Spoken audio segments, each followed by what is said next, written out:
মতন উল্কির কথা কয়েছিল না। জানি তোমার কোথাও ভুল হচ্ছে না। না না, আমার কোথাও ভুল হচ্ছে না। ওরা ভালো মানুষ নয়, ওরা নিশ্চয়ই ছদ্মবেশে এসেছে। মতুরের কথা যদি সত্যি হয়। সর্দার, সর্দার, আগে সরো কর্তা। সর্দার, লেঠেলদেরকে জড়ো করো আর ওই বহুরবীদেরকে ঘিরে ফেলো, যেন একটাও পালাতে না পারে। জোরগুন ছোট কর্তা, আজ একটা কেউ ছাড়বো না।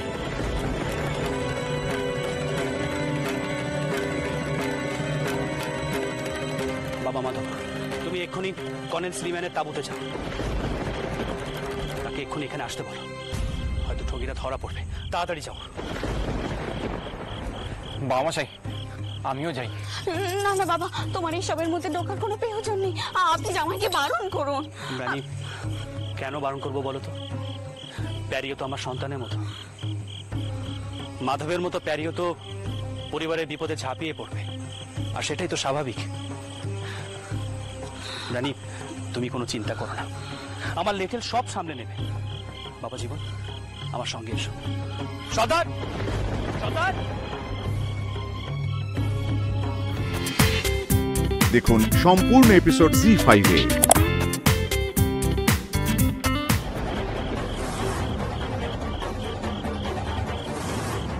দেখুন ছোট কর্তা,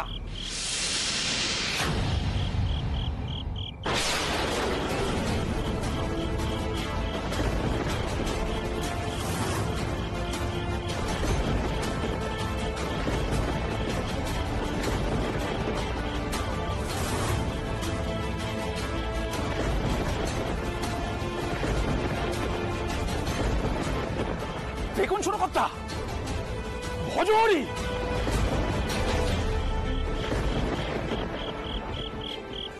বেঈমান, এত বড় সাহস তোমার! একবার তো পালিয়ে বেঁচেছিলে, এবার তোমাকে গারদে পাঠাবার ব্যবস্থা করব। কি ভেবেছিলে মানুষ ঠকে মানুষ মেরে তুমি পার পেয়ে যাবে?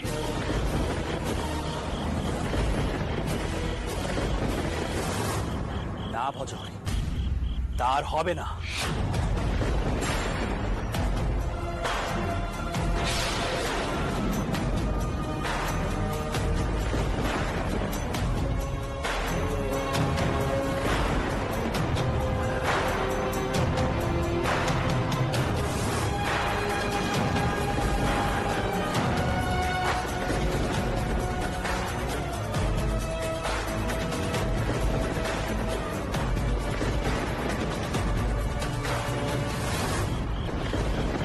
মনে হচ্ছে আমাদের লেঠেলের এতক্ষণ ওদের ধরে ফেলেছে। চল।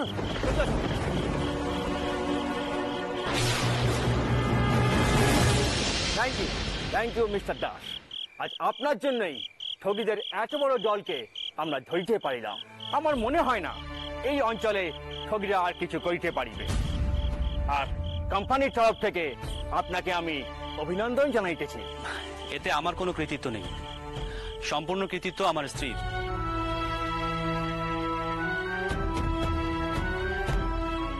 রানী প্রথম বজরির হাতে উল্কিখানা দেখেছিল। অবশ্য মথুরা মোহন এই উল্কির বিষয়ে আমাদেরকে আগেই জানিয়েছিল।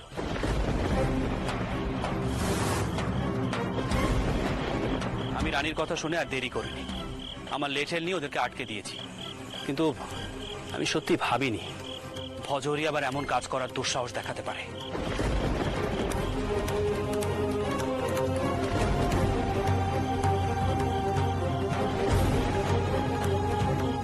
মাতা করুন,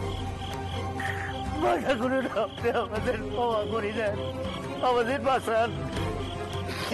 আমরা পেটির জ্বালায় ঠকে হয়েছি গো মা, রাখলে হতাম না। পেটের জ্বালা যদি শুধুমাত্র উদ্দেশ্য হতো, তাহলে তোমরা এত বড় অন্যায় করতে পারতেন।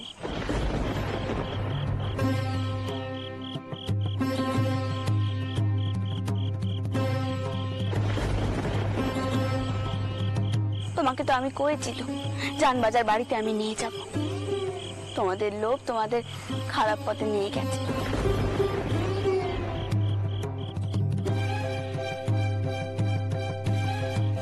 আর একটা কথা কি জানো, কাউকে মেরে নিজে বাঁচা যায়নি বজহরি।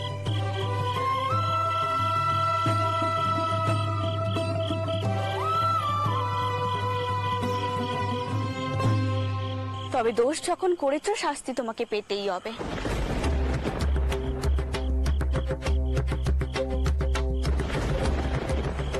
সাজা কাটার পর যদি মনে হয় সৎ পথে ফিরবে, তবে জানবাজার বাড়িতে এসো, সৎ পথে জীবন কাটানোর ব্যবস্থা আমি করে দিতে পারি। এই আমি কথা দিলুম।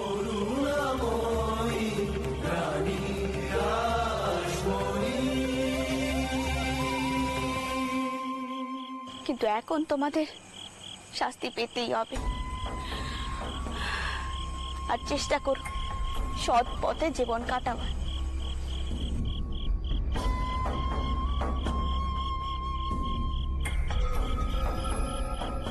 চল চল চল শয়তান, এই দেশ থেকে তোদের চিহ্ন আমি মুছিয়া দিব।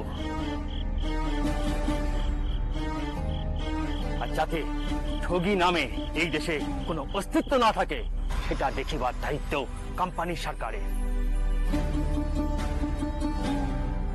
আর একটা কথা জানিয়ে রাখ, যে দেশের প্রভু আমরা, সেই দেশে এই রকম অপরাধ হইতে পারে না।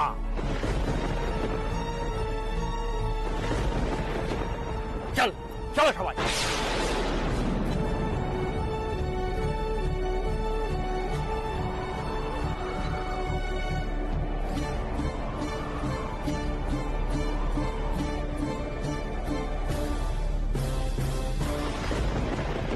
আপনি শুনলেন ওই সাহেব নিজেকে কেমন প্রভু কইলেন? আমার তো ভয় হয় সাহেবরা আবার বেশি প্রভুত্ব না পালাতে চায়। রানী, প্রভুত্ব কি কম কিছু দেখাচ্ছে? দিন দিন ওদের রমরমা বাড়ছে, সেই সঙ্গে বাড়ছে ঔদ্ধত্য। ইদানিং গোড়া সৈন্যদের মধ্যেও আচরণে আমি পরিবর্তন লক্ষ্য করেছি।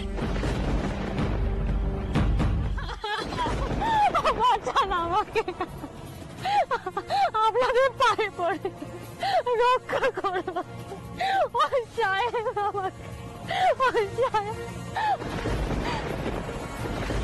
দাদা, তুমি ওনাকে দেখো, আমি একটু এগিয়ে গিয়ে দেখি কোন সাহেবের এত বড় সাহস। আপনি যেই হন এখানেই দাঁড়ান। আমাদের সাথে থাকলে কেউ আপনার কোনো ক্ষতি করতে পারবে না। মধু শুনো, মধু ওকে বরঞ্চ কোনো নিরাপদ জায়গায় নিয়ে যাই। আর কেন গোড়া সাহেবদের সঙ্গে ঝামেলা জড়াতে চাইছো? কারণ আমি নিজেকে ওদের সমকক্ষ বলে মনে করি। ওরা এসেছে আমাদের দেশে, আমাদের রীতিনীতি রুচিকে ওদের সম্মান করা উচিত। সেটা যদি ওরা না করতে পারে, তাহলে ওদের উচিত শিক্ষা দিয়ে বুঝিয়ে দেওয়া উচিত।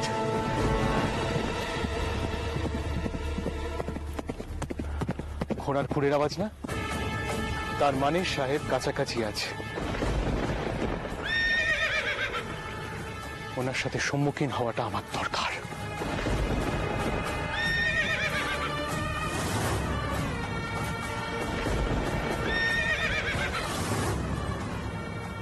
মধু সাবধান, গোড়া সাহেবের সাথে ঝামেলা জড়িয়ে কোনো লাভ নেই। আমাদের সঙ্গে কেউ নেই, ওদের সঙ্গে তো অনেক লোক আছে।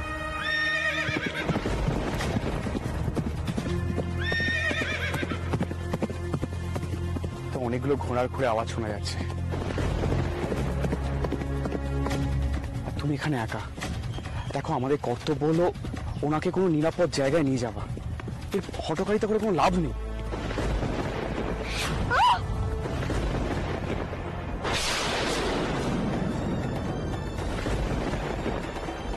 কি হলো আপনার?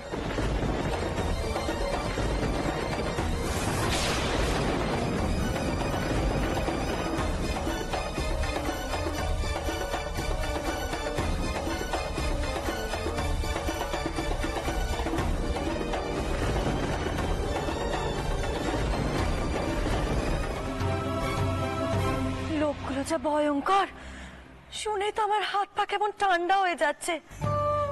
ভাগ্যিস বৌমা ওই চগিটার হাতে উল্কি দেখতে পেয়েছিল। বৌমার বুদ্ধির জন্য ওই চগিরা ধরা পড়েছে।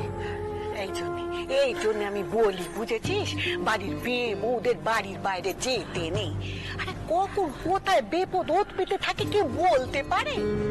তুই তো আমার কথা কানেই তুলবি না, আর তোর বউদের কথা তো হবেই নেই, তাদের তো কথা আলাদাই। সঙ্গে সমস্ত মেয়ে মানুষগুলো সব ছেলে একটা বিপদ আপদ হলে কি হতো বলো দেখি বড় গিন্নি? লেটেলরা তো সঙ্গে ছিল, টগিরা ওরকম বোকা বানাবে কেউ কি জানতে পেরেছে? ঠাউরের কৃপায় বিপদ কেটে গেছে, তুই আর চাচাস নে ছোট। ও বউ, বউ আয় তো আমার কাছে আয়।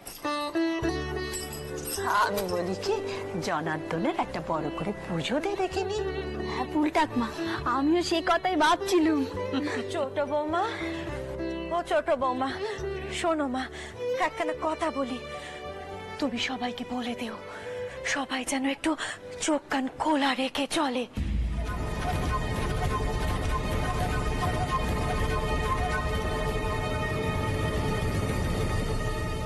রানী, উনি বড় বিপদে পড়েছেন। মথুরার প্রাণকৃষ্ণ ওনাকে উদ্ধার করে অনেক কষ্টে এই বাড়িতে নিয়ে এসেছেন। উনি জ্ঞান হারিয়ে ফেলেছিলেন, আর শরীরটাও এখনো ভালো না। তুমি ওনাকে এক্ষুনি ভেতরে নেওয়ার ব্যবস্থা করো। দাঁড়া চন্দর, আগে শুনি কি হয়েছিল। দেখ চন্দর, আমি একটা কথা স্পষ্ট করে তোকে বলে দিচ্ছি, হ্যাঁ, সবকিছু ঠিকঠাক না জেনে এই বাড়িতে আর কাউকে ঠাঁই দেওয়া যাবে না।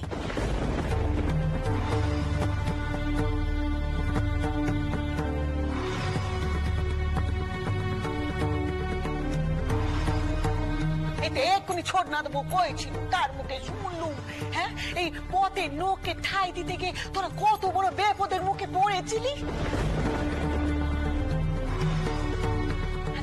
কথাটা মাথায় রাখ বাচ্চা।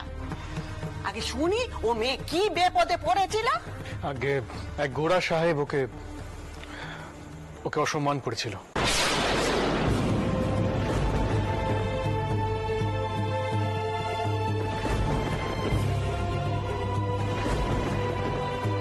ও নিজে প্রাণ বাঁচিয়ে পালাচ্ছিল, আর তারপর মাথা ঘুরে পড়ে যায়।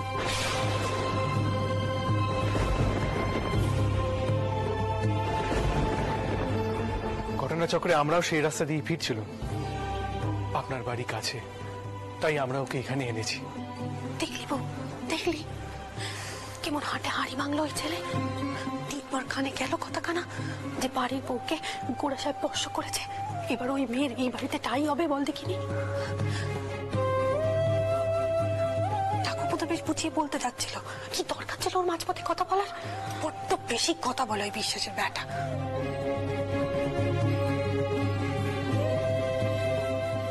চন্দর, তুই তো ভালো করে জানিস আমি রেখে ডেকে কথা কইতে জানি নে। যা কওয়ার আমি স্পষ্ট করে কই, ও বউকে বাড়িতে এইসব কথা বলার কোনো প্রয়োজন আছে এখন?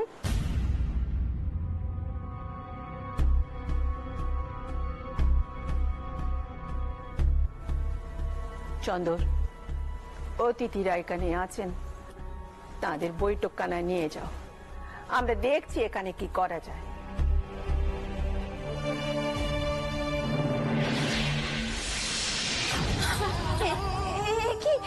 এখানে বসছো কেন? তুমি এখানে বসো না বাচ্চা, তুমি আমার সাথে আমার মনে করো, বসো না এমন ভাবে। কি করছো কি ছাড়বো? হ্যাঁ, বলি এই মাত্র শুনলে নে গোড়া সাহেব এই মেয়েকে অসম্মান করেছে।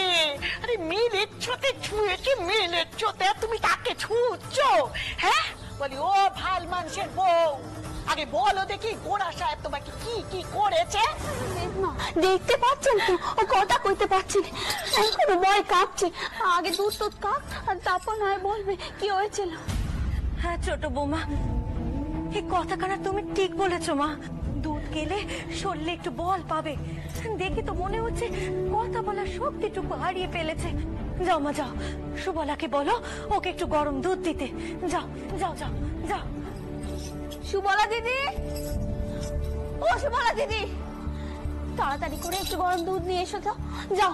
আগে ও, আমি বুঝেছি, আমি পরিষ্কার বুঝতে পারছি যে তোরা সব কিছু জেনে শুনে এ সংসারে একটা অনার সৃষ্টি কাণ্ডি ঘটাবি। আর এই সংসারে সব বনে সবে প্রথম দিন থেকে আমি বুঝতে পারছি এ সংসারে আমার আর ঠাই হবে না। আমি চলুম মা, আর কোনোদিন এই সংসারে পাবে না। মাথা ঠান্ডা করো মা, মাথা ঠান্ডা করো। কি কইছো কি তুমি? আমার কোলে চলে করছি আমি, বাধ্য হয়ে যা করছি, বাধ্য হয়ে করছি। হ্যাঁ, আমার তো এই সংসারের কোনো দাম নেই, আমি তো এই সংসারে কোনো বোঝা হয়ে গেছি। তাই আমার কথা তোরা কেউ দামও দিবি না, কানেও তুলবি না।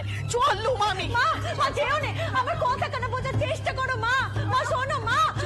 যুগি, তুই যাস না, কোনো কথা এখন কানে নেবে না। জানিস তোর মাথা গরম, কোনো কাজ হবে না এখন কিছু বললে। বৌরানী,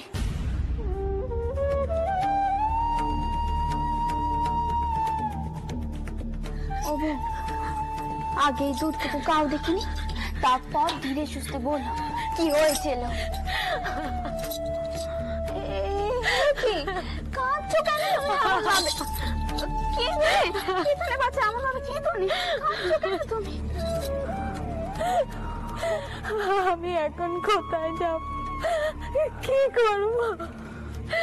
গরু সাহেব হয়েছে বলে আপনারাই আমাকে বাড়িতে ঠাঁই দিচ্ছেন, সেখানে শোর ঘরে কি আমার ঠাঁই হবে? মেলের জন্য আজে অযথ।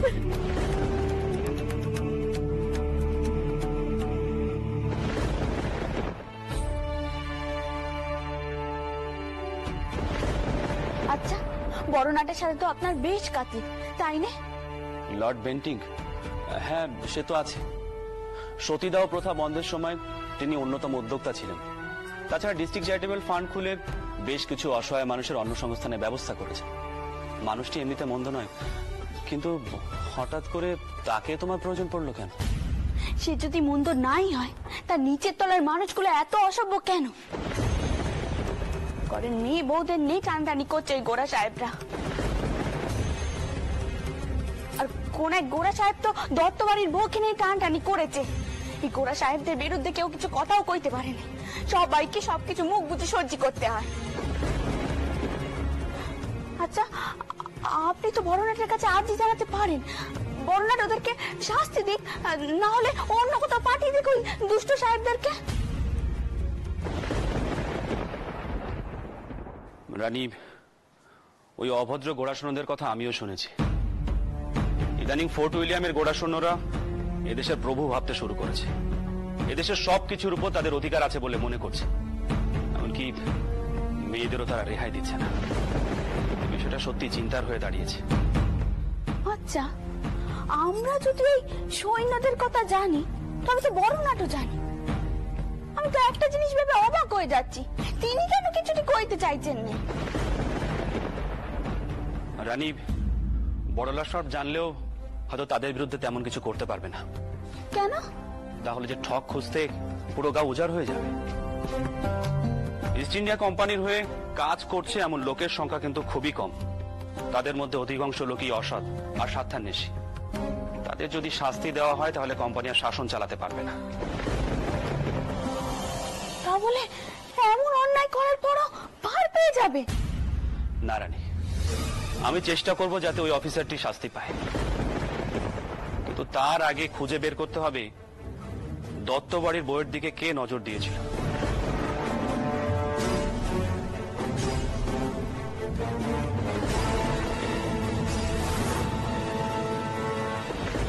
ওরা সবাই গোড়া অফিসার, কোম্পানি বাহাদুরের লোক। আর আমার মনে হয় না যে বড় লাট সবকিছু জেনেও ওদের বিরুদ্ধে কিছু করতে পারবে। ওদের বিরুদ্ধে কিছু করলেই তার অন্য অর্থ বের হবে। কি এতে আবার অন্য অর্থের কি আছে বলুন তো? দেখো রানী, সকলে ভাববে আমরা কোম্পানি বাহাদুরের বিরুদ্ধে যাচ্ছি, কিন্তু তা তো নয়। আসল সমস্যাটা কি জানো রানী? আসলে আমাদের নিজেদের মধ্যে কোনো একতা নেই। আমরা যদি গোড়া সাহেবদের বিরুদ্ধে নালিশ করি, তাহলে একদল লোক তাদের নিজেদের স্বার্থে আমাদের বিরুদ্ধে দাঁড়িয়ে যাবে। ও, ওরা গোড়া সাহেব বলে কোনো শাস্তি পাবেনি, পার পেয়ে যাবে, তাই তো? না রানী, তা কেন হবে? কোনো গোড়া অফিসার যদি অন্যায় করে, অত্যাচার করে, তাহলে তার বিরুদ্ধে ব্যবস্থা নিতেই হবে। আচ্ছা, ব্যবস্থা যদি নিতেই হয় তাহলে এখনই নিচ্ছেন না কেন? পরে নিলে দেরি হয়ে যাবে, সবকিছু তখন হাতের বাইরে বেরিয়ে যাবে। বাবা মশাই,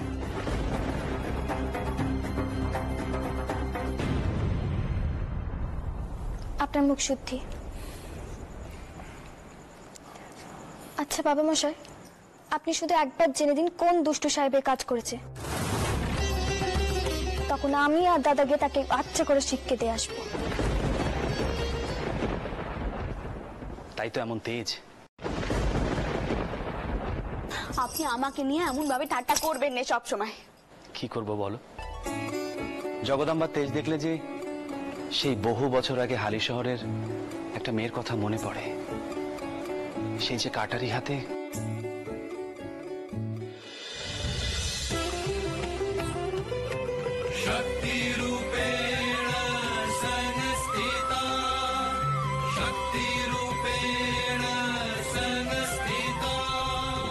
কেউ এক পাও এগোবে না। আমরা তোমাদের কি ক্ষতি করেছি? আপনি পারেনও বটে, সে গতকালের কথা এখনো আপনার মনে আছে? হ্যাঁ রানী, আমার এখনো মনে আছে। সেই দিনটিতে তোমার আমার প্রথম দেখা হয়েছিল।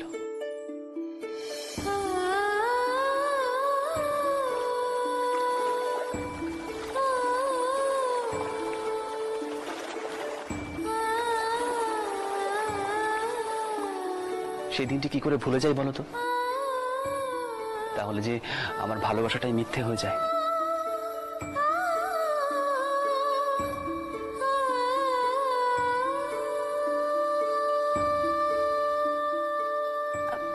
এখন বরং তা এসব কথা, আপনি দত্ত বাড়িতে যান,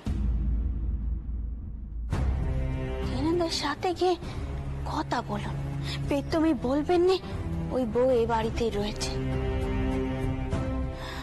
দেখুন তেনারা কি ভাবছেন, তেনাদের বউকে তেনারা জ্ঞান করবেন কিনা। রানী, সেখানে তো আমার চিন্তা। খবর পেলাম দত্তবাড়ি খুব গোড়া। কে যে দত্তবাড়ি বউয়ের এত বড় সর্বনাশ করলো। ও হ্যাঁ, তোমাকে তো বলাই হয়নি। আমি ঠিক করেছি কালী বিথারি গায়ে যাব। ও বাবা, একা একা যাবেন নাকি? না না, আপনি নায়ক বসাই আর কৃষ্ণকান্ত তাওকে নিয়ে যান। কথা কইতে কইতে পথে সময় কেটে যাবে। বেশ, তাই হবে। আর দত্তবাড়ির বিষয়টা তো একবার ভাবতে হবে। আচ্ছা রানী, কালকেই কি মেজো জামাই চলে যাবে? হ্যাঁ, তেমন তো কথা।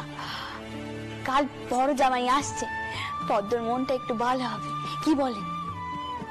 তা হবে রানী। আমি করুণার স্বামীকে এই বাড়িতেই থাকতে বলবো।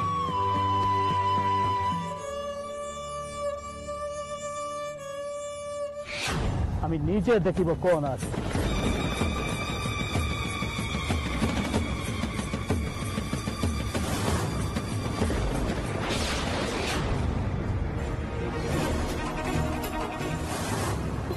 তুমি খুব সুন্দর আছো ডিয়ার, এসো আমার সাথে এসো।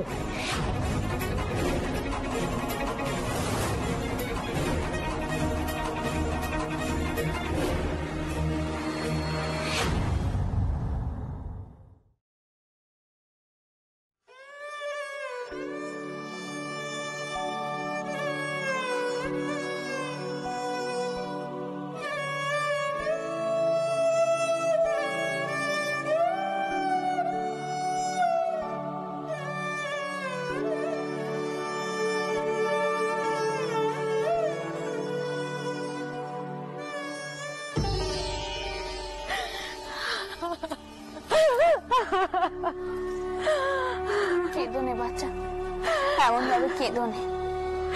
যা হওয়ার তা তো হয়ে গেছে, এতে তোমার কোনো দোষ নেই। আর আমি তেনাকে কয়েছি তিনি তোমার শোর ঘরে যাবেন কথা কইতে। এখানকার হাওয়া বুঝে তোমাকে না হয় পাঠিয়ে দেব। তুমি আর কেঁদো নে, এখন কেঁদো নে। চোখ মোচো দেখি, চোখ মোচো। আমার কি পোড়া কপাল, দেখ গঙ্গায় চান করে সত্যি হয়ে বাড়ি ফিরছিল, আর পথে কিনা ওই সাহেব আমাকে ছুঁয়ে চিরজীবনের মতো অশুদ্ধি করে দিল। ওসব নেই, তুমি বেবনি। আমি তোমাকে কথা দিলাম যে তোমার এত বড় সর্বনাশ করেছে সে কিছুতেই চারা পাবেনি, তাকে শাস্তি পেতেই হবে।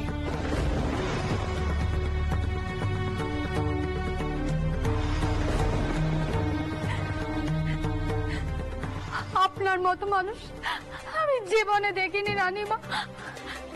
একই সাথে আপনি যেমন মানুষের চোখের জল মোচান, আবার কঠিন হতে পারে। আপনি সত্যি রানী।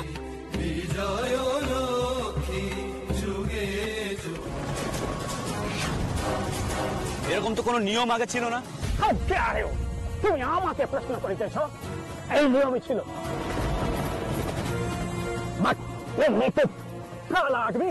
তোমরা রুল ব্রেক করিয়াছ।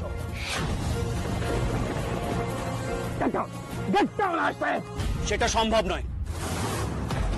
আপনি জানেন আমি কে?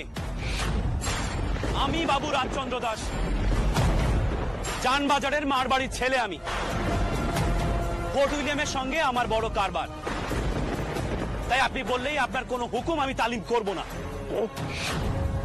আমি নামিতে বলছি, তুমি নামিবে না। Yes, I do, dear Captain Harvey. সাহসের অভাব আমার নেই, বরং তোমার যদি সাহস থাকে ঘোড়া থেকে নেমে এসো, আমার সঙ্গে লাঠি বা তরোয়াল খেলে দেখাও, দেখি তোমার কত সাহস। তোমরা এদের শাসন করো মানে আমাদের অপমান করতে পারো না।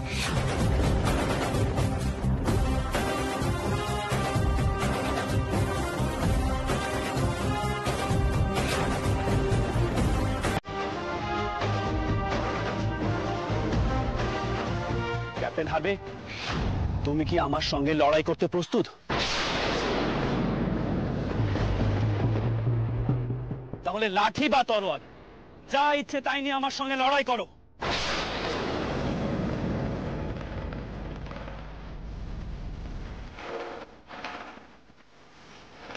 ওকে,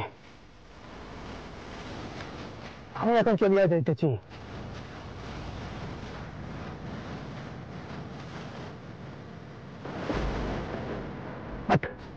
তোমার সঙ্গে আমার আবার দেখা হবে। আমিও সেই অপেক্ষায় রইলাম।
দেখুন সম্পূর্ণ এপিসোড জি5-এ।